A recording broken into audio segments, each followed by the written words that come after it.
Welcome back, everybody. Thanks for joining me for another video. Today, today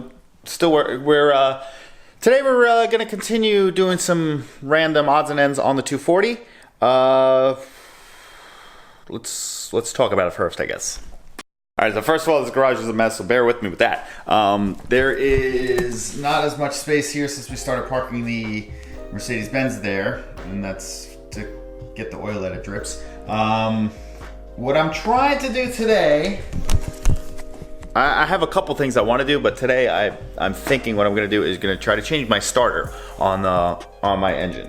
So I could probably try to demonstrate it to you, but of course now that it's on video, it will probably start up just fine.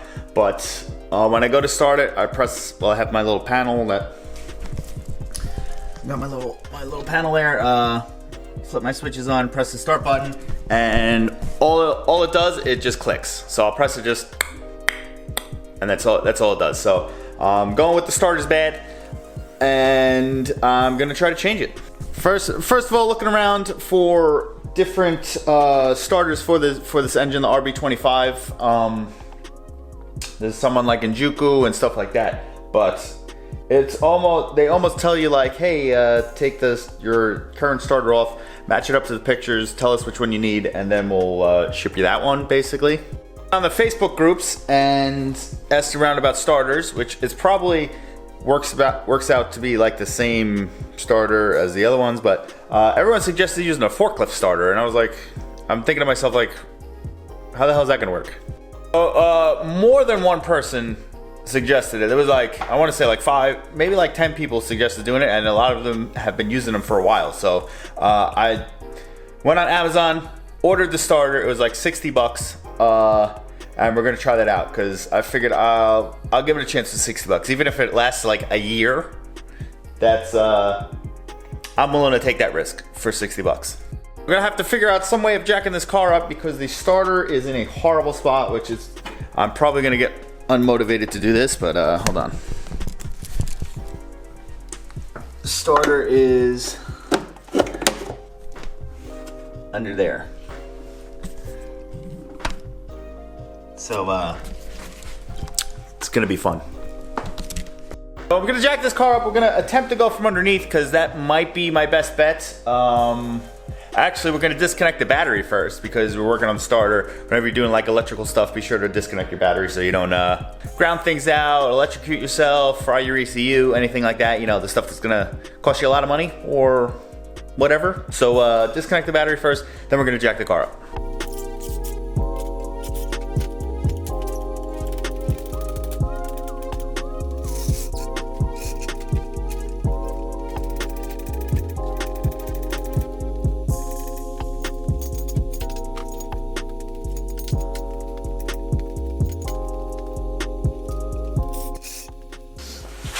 Got some tight quarters here, car's jacked up. Gotta take the wheel off. And then I guess we're gonna get underneath and start looking, so.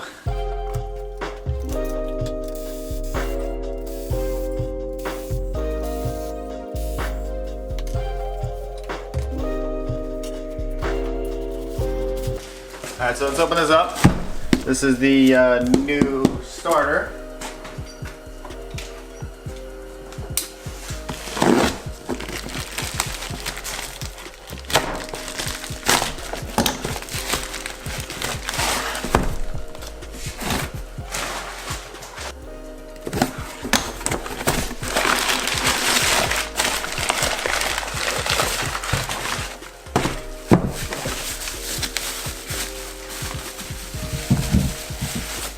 Alright, this thing's pretty large. This is what we're working with here. Now we'll go into the car, I'll show you what I gotta work with here. Going under. So there's our starter right here. We have this plug to take off. There's, I believe 2 wires. One's might be straight from the battery, if I remember right, or one is right from the alternator. Then the other one, is there one hooked up over there? There might be another one hooked up. And then hopefully it's just this bolt and one on the other side. The one on the other side is going to be a little bit of a pain in the ass to get to, but this is very close quarters, so I just gave you the rundown of what we're gonna do here. So it's very tight quarters. You're not gonna be able to, I'm not really gonna be able to film and do it at the same time. So that's what I'm doing. And we will see each other again when it's off. See you later. All right, so we got the starter out. This is the new starter. This is the old starter. This is one of the only things I didn't upgrade on the engine when I changed it, because it was working fine before that, but now it doesn't, obviously. I guess that's the way it goes. So I don't know if that's the actual part number. There you go. I don't know how this is supposed to look. Whatever. This turns this way, doesn't really turn back. New one turns this way, turns back. I don't know if that means anything. New one is slightly larger, but it should work the same way. This one, it was in the engine like this, and this bolt was really hard to get to. So that probably means this one's gonna be really even harder to get to since of the size, but it's just a reverse process. Put it in, bolt, then starter wire, battery wire, and wire from the alternator, and just that plug. So it should go right back in, hopefully easily, but we don't know. We're gonna see when we start doing this. This bolt's gonna be a pain in the ass, but other than that, it's gonna be bad. I'll be right back. All right, so that went a lot smoother than I thought it was gonna go. Starter's, oh, we're zoomed in, hold on. Starter is in, right here. Just gotta put this wire, and then one more wire on that, right there. And then this plug has to go in right there, and then it's done. So that was pretty damn simple. All right, so I did it without you guys because I needed two hands and I couldn't hold the camera, but we're back together. It's our plug from alternator, starter, and battery is in there somewhere. So cross your fingers for me. We're gonna try to start this thing up. Hopefully it attempts to crank over the first time. Oh, I gotta hook the battery back up, and then we'll do that. Alright, so we're gonna try to start it. Hopefully starts first try. Car's still jacked up. I don't feel like lowering it right now, so cross your fingers.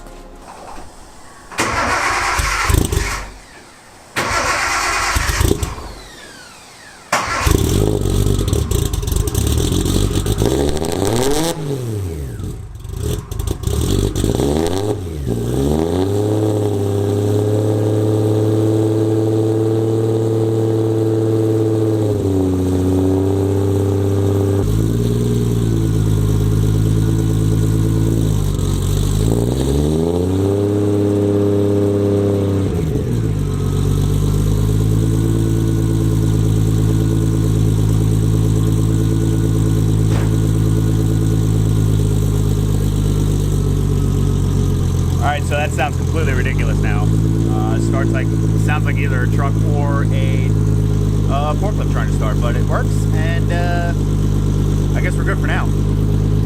But thank you guys for joining me. I don't know if you were able to hear because you were outside, but the starter sounds completely ridiculous. It sounds like I'm starting a diesel truck right now, but it does work. So I guess I'll have to live with it for now until this thing dies out, or I decide to just buy a new rb25 one, or I might be able to get that one rebuilt.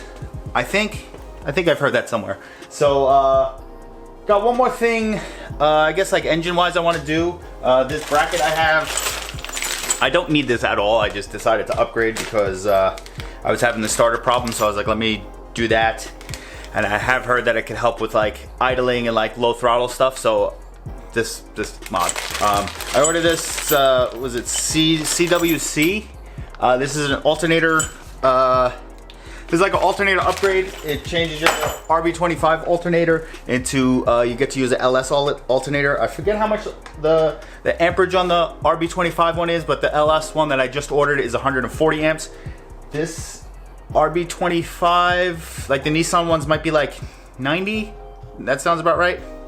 I'm probably completely wrong. Someone could fact check me, but it upgrades it a little bit to a 140 amps, so you'll be able to run more stuff. I don't have that much electronics in the car that really need it, other than like my fan and now my fancy digital dash. that I need to figure out how to make work, but I want to do that. And I also have a grounding kit coming. I do have grounds on the engine, but I want to add like a bunch more just for grounding purposes. So once again, thanks for joining me. And if you didn't think it was possible to swap it with a forklift engine, if I remember to look for it, I will look for the link on Amazon and I'll put it down in the comments if you have RB25 and you're thinking of changing your starter. Like I did say, it does sound completely ridiculous. It is a forklift starter. It kind of sounds like it starts a forklift or some sort of diesel engine. Subscribe to the channel. I got more stuff coming up. Like the video if you thought it was kind of cool, you didn't think it was possible, and leave some comments down below with any questions you have. So I will see you on the next one, and probably more 190E stuff coming up. I think I got some headlights coming in, taillights coming in, so we'll get to that too. See you later. Join me again, race car.